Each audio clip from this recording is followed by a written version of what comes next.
A long time ago in 1891, the Russians, at the time the Russians, came out with their gun in smokeless powder called the three-line Mosin gun. They call it a lot of things. I've done at least 20 minutes worth of research to prove that what we had today did not belong to Lawrence of Arabia, and it most assuredly did not. However, there were some improvements that were made to the 1891, and we have two pre-1930 examples of the Nagant rifle here.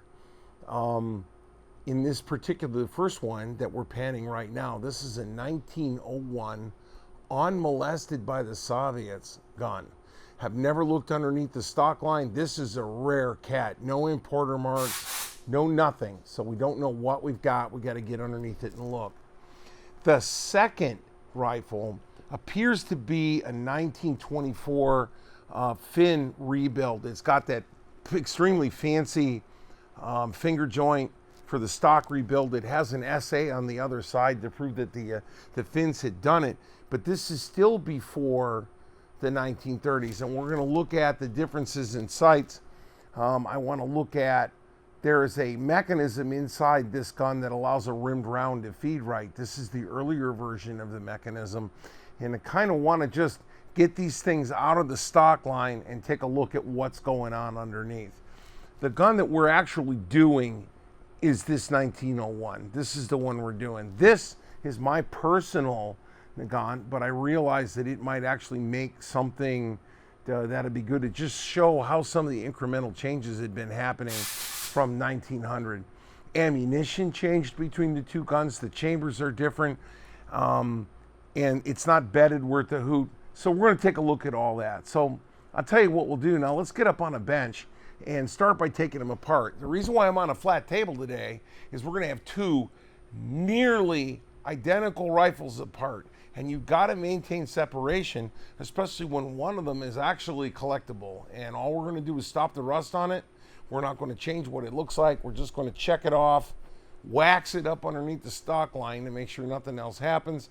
We have one screw we got to repair, but we're on the big flat top today just to make sure, because I'm sure that the gentleman that owns that 1901 would have a cow if we mix match parts with a fin.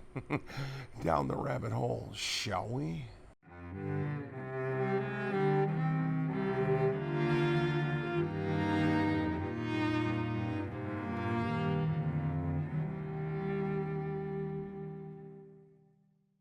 Hey, before we get going, there's something I want to talk about here. You can barely see it. Let me tip this up a little bit, and then maybe it'll show up a little bit better. Right there it is. All of these words have been scrubbed with a piece of steel wool. So now the original finish, as well as the rust on the surface, are gone. So there's this big silver spot right here. We can deal with that. We'll artificially rust it down a little bit. But if you want to read the letters, come in and cross light. Here, hang on a minute. Let me shut this off. Do me a favor and kill that one right there. All right. So now the only light I've got is this. So you see when you're cross lighting here, you can see all these letters. Now you're not going to read them. The camera's 2 feet away from this. But the point is, it's possible to see the letters without having to scrub the finish off or even the dirt. The other thing you can do is take a little bit of alcohol. And when you rub just a little bit of alcohol on that, that looks great. But in about 30 seconds, the alcohol evaporates and nobody knows you ever did it. So what I do is when I go to like a gun show or something, I'll take a bunch of those pre-packaged alcohol wipes and just carry it in my pocket, discreetly break it out, wipe a little bit on a stock, and you can see grain and whatever. And then when the alcohol evaporates, you haven't raised any grain. You haven't done anything stupid. All right. First thing I do when I take one of these things apart, the very first thing you take off is the tang bolt. And the reason why you take the tang bolt off before you ever pull the barrel bands off, look at the leverage that this thing has to work with. You got 40-something inches of gun out there and not a whole lot behind it. So you always want to have the tang bolt out before you do anything. Now, you'll notice that this gun's wet. and it's wet. I can't even keep my fingers out of the way here. It's wet because I went around and I put angel piss all over everything.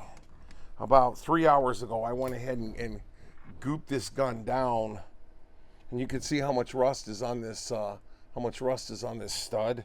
So we went ahead and broke that bond that's up inside the mortise. Typically, where they fry, where they get stuck, is in the screw head. Very rarely do they ever get stuck down on this end.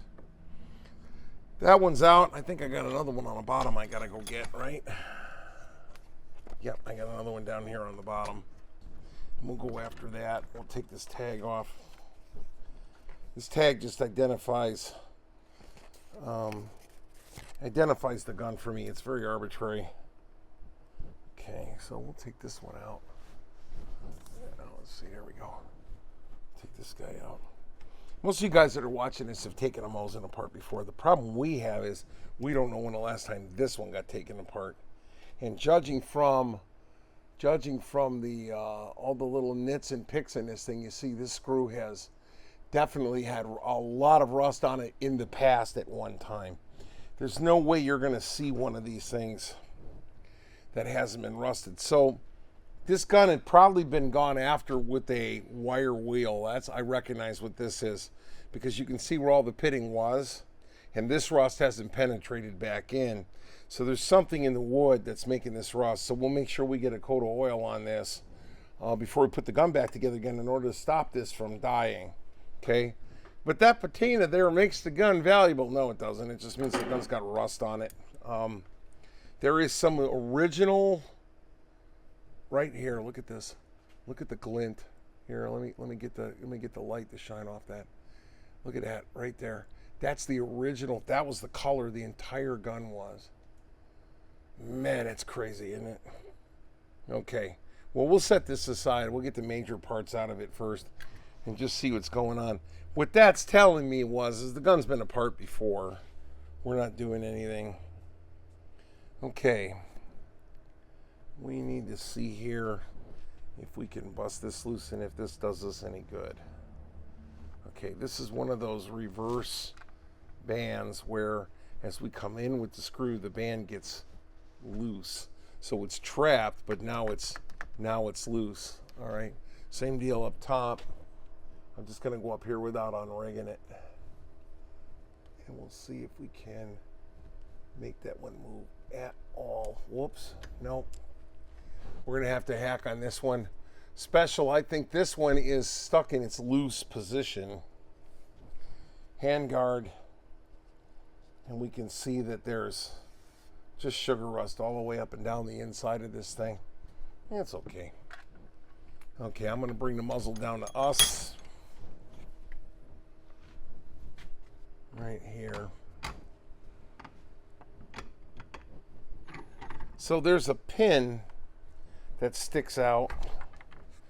There's a pin that sticks out, and then the band goes behind the pin. So the pin actually carries all the load, and you're not trying to ask this barrel band to stick around by friction, because when the gun takes off to the rear under recoil, this stays in one place, so it appears to move forward. We're gonna have to get a little bit more angel piss on this, and we'll just set this off to one side and let it sit. Okay, this is actually swaged on. This little knob right here, that knob is swaged on, so it's almost like a rivet. The screw comes through it, and then it's swaged into position. So you're not going to take this apart. I think one of the very first videos we ever did, we fixed one of these on an 1888 commission rifle or something like that, and we had to take it apart, and boy, that was an entire video on doing one screw. Okay, so that's out of there. This will then come up over its pin.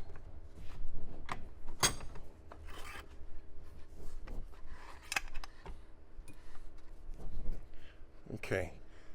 If they're stuck, you turn them over like this. You come down and you just tap it on the bench like this.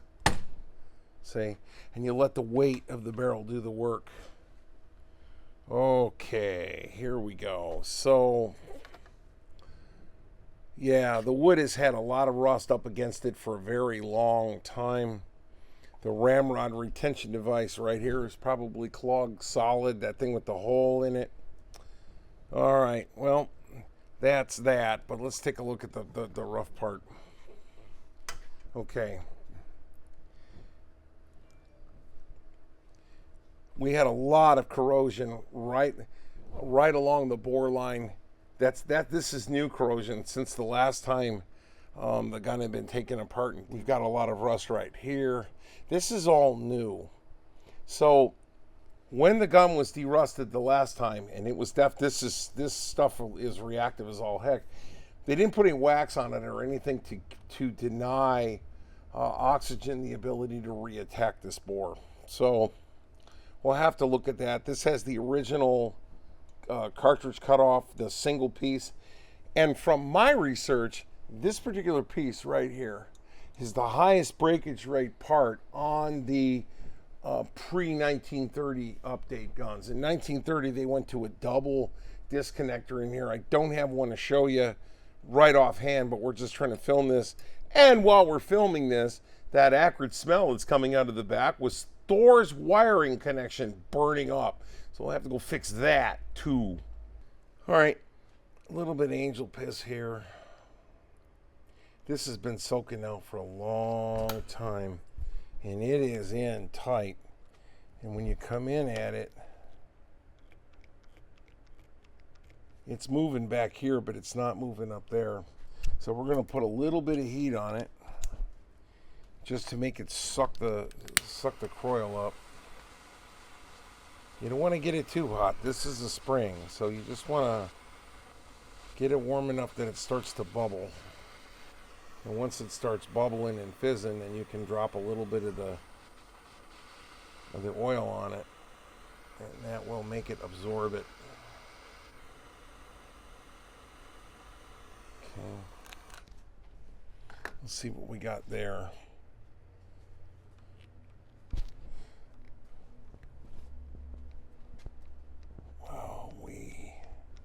So what I'm trying to do is not wring the head off of this screw. So we're just walking the force in and out. Let me get down here, down there like that. Once it starts moving, we're going to have to release this one side here.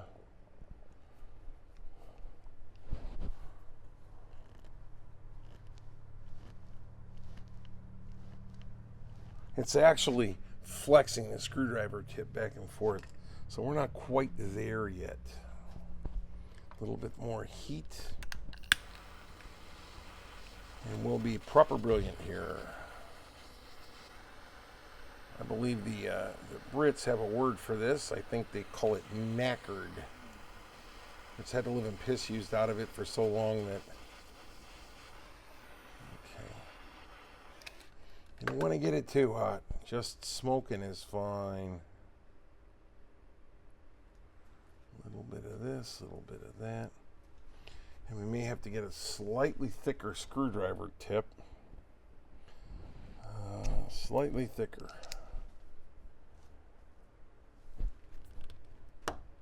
No.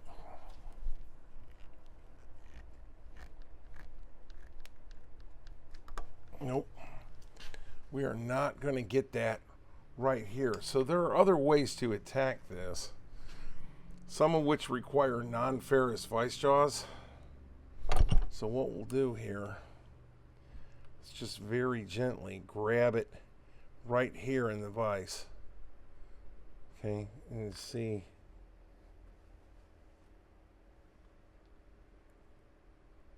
So what's going on is the part that was mushroomed is moving, you see? So this isn't the part that's stuck. It's the shaft on the inside. You don't want to grab this too hard. I don't want to split the head off of this. But all I'm doing now is just isolating where the wear is.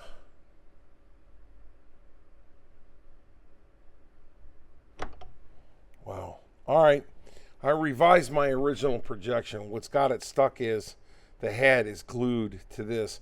So this will go in a conservation vat. We'll go ahead and boil this out first and take another try at this. I don't want to wring the head off this thing because I got no answers there other than to make a new one, and this is still original, so we'd like to leave it like that. So if you look at where the nose cap was, you see all that rust? You see that wood missing right there?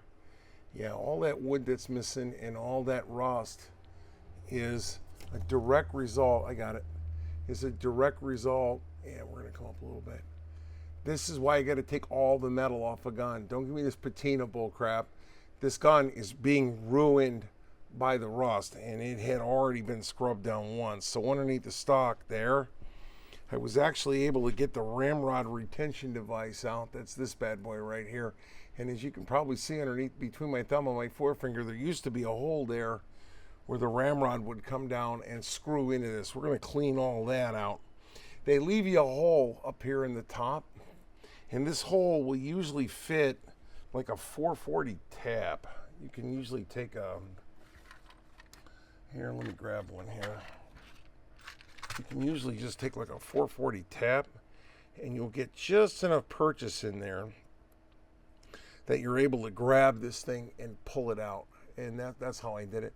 The other way to do it that I don't want to do is just drill a hole in the bottom of the gun and pop it out. But so this ramrod retention device will have to be cleaned and put back in the gun. The butt plate, I don't think anybody took it off, but somebody had to, because this is a 1950s hardware store screw right here. Let me get it in front of the blue. And you can tell because the threads are just swaged into it. So no joy. It's also nickel plated, which they weren't doing back in the day. This probably was an original screw, but it's hurting. This came taped to the inside of the gun box. Let me get it in front here. You can see there's vegetable threads. We will boil this and see if much of this corrosion comes off, and it does, then we might be able to fix the holes. The holes have been rust rotted into this. So what happens is called oxide jacking. As the rust, iron oxide takes up more space than the iron does, and it opens the hole up. So it does the same thing that ice does. Ice will get into a crack, the water will freeze, it's 10% bigger, it jacks everything open, and then it thaws, and then it freezes again, and over time it just, so this hole, but you can see this is actually orange. So between that and this, we have some corrosion issues here we want to deal with. When you come in here, don't just wire wheel all this corrosion off. We're going to do the ferric oxide, the ferroferric oxide conversion in the boiling water tank, and when we come back out, we will have actually gotten the rust that's down inside of the pits. We'll get down inside. This stuff here has been wire wheeled over the outside. I will guarantee you that the current owner of the gun is not the guy that did it, because the first thing he did when he bought this thing was reach out to me and he said, I got a rare one here and I would like to not screw it up any worse than it was. To this gun's credit, the bore is actually pretty nice. We haven't taken the other Nagant apart yet, but I will tell you, the one thing that they had to do when they went to the upgraded ammunition in 1908 was make this recoil lug a lot bigger, and they actually put a bolt through the stock right here. And what this bolt does is gives you a place to anchor the recoil. When they went from the bottlenose round to the Spitzer round, the round got smaller, got a little bit lighter, but they stepped on the velocity, so the recoil went way up. And this little itty bitty recoil lug here, this might have been accurate for a black powder weapon, but it's woefully inadequate. It just won't do it. And if you look here, you can see there's not a lot of wood keeping you from, in fact, it's broken. You can see there's a line on one side, a line on the other. Yeah, there it is. You can actually see where this wedge of wood right here in the middle is being driven to the rear into the magazine well. So really the nose of your magazine well should not be what's holding the recoil on your rifle. It's just a little dodgy, and then it'll start pounding this rear hole apart. You can see it has holes oblong, and eventually this thing acts like a splitting maul, And you can see the lines here in the stock where, here, let me get it lit right, there it is. You can see where this whole stock was beginning to fail back here from the recoil. So typically when somebody, and I've said this before, if somebody says, I need you to fix a crack here, the problem is up here always. And the whole thing's setting to the rear, and it's just the gun's destroying itself under recoil. Personally, I think this particular weapon has acquitted itself well for what it has probably seen in life. So in case any of you guys are wondering about what I say by a layer of oiled rust, when you boil this thing and you degrease it, you wind up seeing just how much rust you were looking for. And everybody tells me, not everybody, but I've been accused of kind of faking this. So here's the very same barrel that was carded down to here, and you can see I didn't card the rest of the way, right? And you can see where that's what you were looking through. This is what everybody's arguing about. Oh dear God, don't do that. However, I've got the owner of this gun's permission to tell you this thing has had to but jeebers wire wheeled out of it in the past. When you wire wheel like that, we've lost most of the original finish. Of course, it was allowed to corrode like crazy because God only knows how many years this thing spent buried in somebody's footlocker. But we're trying to preserve the original finish, and we actually have a piece of that here. There is, and we showed this before, but there is a very small part of the upper corner of this. That entire gun looked like right here off the end of my index finger. And it makes you wonder, because for a rapidly built gun, how much time they actually spent finishing it. I find that to be incredible. So on that note, we see what the barrel band looked like, and we see what it looks like after we convert all the red rust over to black ferroferric oxide. We definitely want this, and we don't want this. The real trick's going to be is when we get all done with this, how are we going to keep this from happening as rapidly? Oxidation's going to happen. It's just how the world works. I mean, if you're arguing for increasing entropy, you're arguing for perpetual motion. And we all know that you can't win, you can't break even, and usually you lose. My paraphrase of the 3 laws of thermodynamics. Okay, this screw was really wedged in, but we've now converted, cleaned off, and got all the schmutz off of it. So I'm going to use the vise, and I'm going to use the vise to grab this screw like this. But before I put any load on that, I want to talk about something.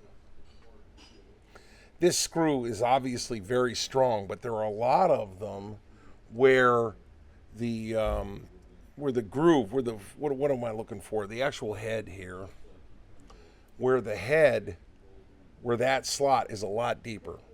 So we can grab this thing and put load on it this way. What you don't want to do is grab it in the vice jaws like this way, because these will roll up and it'll snap. And if you've ever seen a screw that's missing like 1/2 of it, that's what happens. The other thing that can happen is if you try to wedge a screwdriver into this slot that's too big. Let me find a big one here. I'm looking for a big fat jamoker. Of course, now all I can find are screwdriver bits that fit. There we go. That one won't. That one right there doesn't quite go all the way into the bottom, and I don't know how well that shows. But if you were to whack on this with a hammer, there's a wedging motion, and you run the risk of splitting it that way. So you just have to be very careful, especially on these older gun screws that have had their slots recut, where you don't have a tremendous amount of material right here. All right, word to the wise. So I've grabbed this, and now that we've done that, we can actually come in here, and this already was starting to move a little bit. But you can see here we've got the slot running that way, and we don't want to put a tremendous amount of torque on this, because this vise can destroy that screw by just popping down on a handle. This thing can destroy it. But if we get going in there a little bit, and we're seeing now it's already easy to move, and okay, and there we go. So now we got that loose, and we didn't fight it, and we didn't break it, which that's a big deal. So yeah, we'll clean this up, get in there with a get in there with a screwdriver and we'll put a little bit of the used motor oil on it. We'll just kind of dip it in there. Right, and now we've oiled it. Now the oil's going to get all the way down inside of it. And I can damn near run it now with my fingers. We'll need to open this slot up just a little bit because it's been crushed in because it kind of had to. So there you go. And I got to tell you, that's a hell of a change, wouldn't you think? Here we have the nose cap, which was nasty. It had three-dimensional rust growing on it in here. And because of that, it pretty much tore the wood on the nose of the stock up. We'll talk about that in a little bit. But we got the nose cap off, and we were able to recover it. And it's in fairly good shape. There wasn't a whole lot of wood holding this thing on the front end. That's one. Two, the butt plate. So I left one thing on the butt plate that I want to show you here. Hand me that orange handled screwdriver, please. Yeah, that'll work right there. I want to show you how deep this stuff was. This right here will actually come off, and you can see how it's orange in there, and you can see that was a shanker. But the inside of this cleaned up really, really well, and there's actually a serial number on this thing. We really can't read it, but it does not. We don't know if it's original to the gun or not, but I'm going to assume that possibly it was, but that looks a lot better than it used to. And that leaves us with this. This bad boy right here, you see the curvature? That's where the barrel goes, and we're upside down. This is the ramrod retention device, ramrod cleaning rod. I'm going to call it a cleaning rod. And two things I want you to note. One, a 440 screw always seems to be able to thread up in here. I don't think it's threaded 440. I just think it's soft enough. And that's how I got it out. I threaded that in, and then I pulled that way.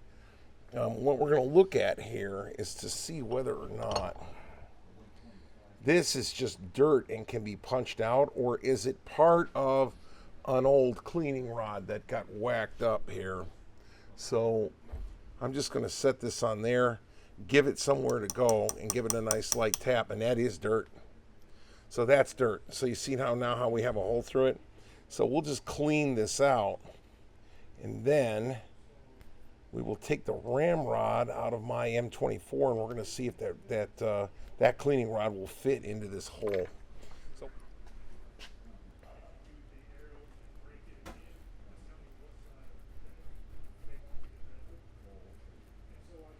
let's switch that out. And we'll see if we're even remotely close. The cleaning rod would come down the channel into this funnel, and look at that noise. Yeah, I got to get a little bit more dirt out, but it's sucking it in. It's taking it, you see. So you would run your cleaning rod down and then thread it into the back end of this. The cleaning rod that comes with this gun did not come with it because it looked goofy, because the rod couldn't go all the way down the hole. So the gentleman that owns this left it out and didn't send it, which is fine. But now, when he gets it back, it should be able to be retained. And then this will just put a little bit of wax on this and pound it back down into the stock. That, I believe, is a victory. Here we go, completely oiled, laid out. We've done what we can do to this thing. This is the full conservation. There was a lot of rust in this thing that was starting over again from the last time the thing had been wire wheeled off. So we cut all that off. We dealt with that front barrel band. We dealt with the ramrod retention device. We dealt with, I forget, the butt plate was pretty nasty. This screw right here, that actually, when that converted out, let me get that over something where you can see it. When that converted out, there's actually almost enough of this screw left to use it, so I intend to use it. Last thing I want to do before we get to the wood here. So I use these T-balls, and what these T-balls do is allow you to impound parts. Put a lead ball in it because this thing will fill it full of steam and float, and I don't like that. So the lead ball just keeps that. So when you T-ball your parts, leave them all in the T-ball until you get your final layout done. You said, well, you didn't have a chance to wire wheel these. That's right, because you're just going to do them with a little piece of steel wool and be ready to rock. But what this will do is keep the little eensy-weensy, inesy-wincy parts where you are. Okay, we've talked about this before too. Now you see the parts, now you don't. So these magnetic screwdrivers are really great for dragging small parts off the bench. So just don't do that. I just thought I would throw that out there. All right, let me get some wood now. Little known fact, Mark actually cares about what you can see. So I'm looking up at a monitor up there, and I can see what the camera sees. And there we go. Now we got a clean blue background, and you can see just how munged up this stock is. And it's dry rotting over time. It might be just outright rotting. Large pieces of it are missing there. And yeah, you can see there's not a whole lot left. So I may put a little bit of like tight bond on this, just a little bit of glue, just to sort of try to grab this thing.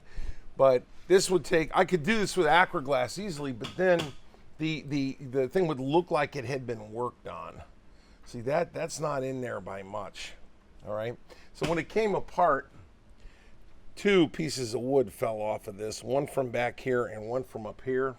And we're going to glue those together and let that start, because that little bit of extra wood there might matter. All right.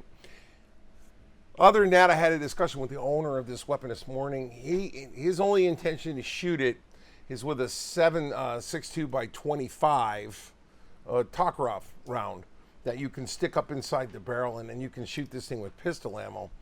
That makes sense, because the whole size of the recoil lug and everything was going to come in, and this stock is starting to dry rot, and it, while it hasn't let go yet, it's getting weird here in some spots where the grain runs out. Down inside the stock here, you can see where this thing has dried out, gotten wet, dried out, gotten wet, dried out, gotten wet. Yeah.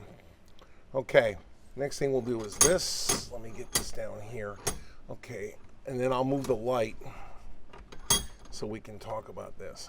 So what we don't know is if the ramrod hole has dirt in it. Where did that cleaning rod go? Ah, there it is. So what I'm going to want to know is, as I stick this thing in here,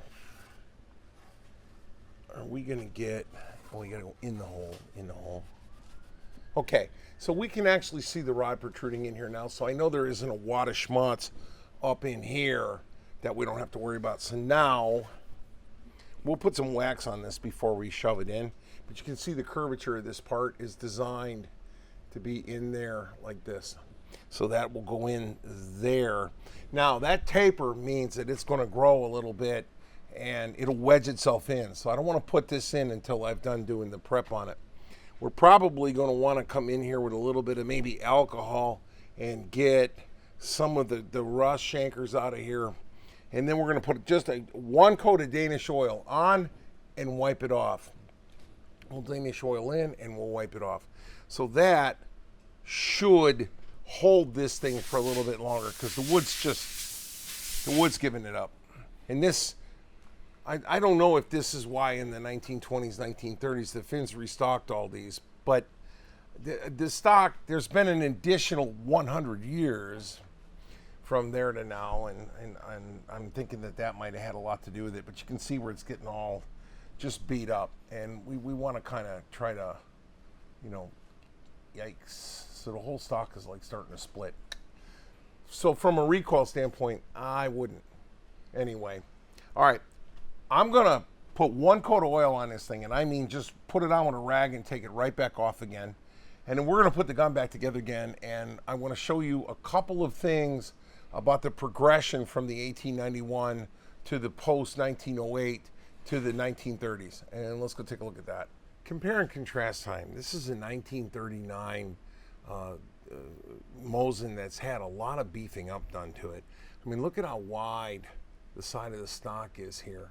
Here we now have a stock bolt running all the way through with a metal encased recoil lug. Now the recoil lugs on the actions are the same size, but you could argue that this is way better. This this particular one over here, I'm going to pull this away now, but that was the main thing inside the stock. I'm going to take this away, and we're going to look up inside here, And we showed it before where that had begun. There's a failure line there. There's a failure line there. And the whole inside of this stock is basically coming apart. Last thing would be, hang on a minute, they made a much larger ramrod retention lug that was easier to get off. And remember I said drill a hole in the bottom of the gun? Well, they went ahead and did that for you. So in order to get this ramrod retention device out, you could just poke it from the bottom there. So that made a lot more sense. And that's the major change is they just put a lot more beef in these stocks. When you look at the bottom here, you can see the recoil lugs are the same. You know, everything else about the gun is the same. They did make one major change though, and that's in the magazine cutoff. The ejector here in this hand, you can see underneath this finger, there's actually a sharp edge right there where the cartridge would grab and be flipped out. And these things had this nasty tendency to break. So what they did was they went to a two-piece design where this spring is now a little bit longer and a little bit beefier. And it keys into this. So the piece that's up inside the gun is not the piece that's outside the gun. Reduced stresses inversely eliminated breakage of the most commonly broken part in the gun. And that's what they did in the back end. Up in the front end, we went from cheesy to barrel bands, right? To barrel bands. And these barrel bands have a little bit more oomph. And now they've integrated the front barrel band and the nose metal in this almost Swiss/Austrian yaha. Okay, so they tied the whole front end of the gun together because you can argue that this is coming apart. It's about all I could do to stabilize it. There's not a lot left, not a lot to grab onto. It's just, it is what it is. Thank God we're going to be running low recoil loads in this. All right, well, those are the differences. I cannot fire this gun. I don't have the stuff necessary to fire it. I would love to, but at the end of the day, it's an old school beauty, and you gotta love it. Anyway, that was my dive down the rabbit hole from old school 3-line marked out in Arshins. And an Arshin, by the way, is 28 inches, which is about, if the Emperor was wearing size 10 shoes and it was the 4th of April, it was about 28 inches. So that's what an Arshin was. All right, very good. As always, it's been a pleasure.